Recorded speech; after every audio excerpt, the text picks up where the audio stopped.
Let me show you all display settings that we have available on a Motorola Moto G87. So first of all, let's go to settings, and then here after scrolling down for a little bit, we should be able to find display settings straight away.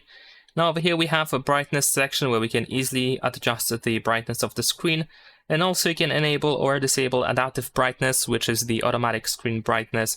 There is also the dark theme that we can easily enable or disable, and also you can tap on the dark theme option itself to find the schedule, so you can make dark theme automatic. That means that the dark theme can be automatically enabled and disabled at a selected time. If you go to colors, you can choose colors that should be used by the display. So we have natural colors, radiant colors, and vivid colors.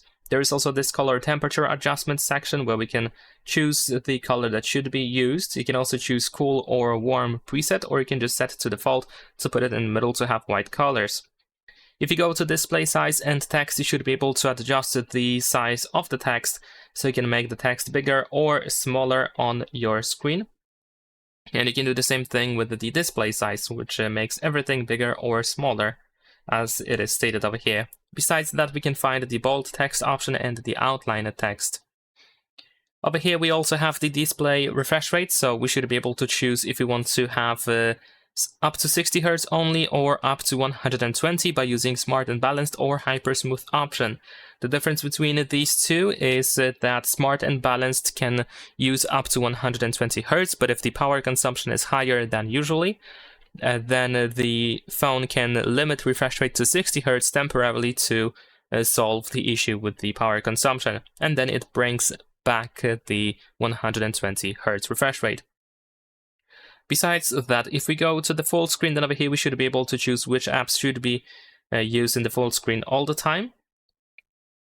And there is also the automatic screen rotation. We have the color contrast option where we can just apply a contrast to pretty much everything on our screen to make everything stand out more in case you need that.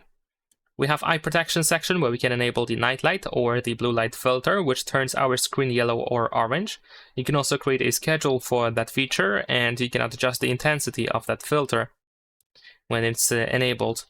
Besides that, we have the flicker prevention. We also have the screen timeout settings, so you can choose after what time of inactivity the display should be automatically put to sleep. You can also enable attentive display over here, so this option prevents your screen from turning itself off if you just keep looking at it. Other than that, we also have the screensaver, so you should be able to easily enable and disable the screensaver on your phone just like that, so you should be able to choose which screensaver you want to use, and some of these options also have the customization option, so you should always be able to adjust it a little bit. We also have a couple of additional settings like the screen recorder settings over here. We also have 3-finger screenshot gesture, and we have swipe to split. So as you can see, a couple of additional gestures that you might find useful, and the Smart Connect app over here. And that is pretty much it. Leave a like and subscribe.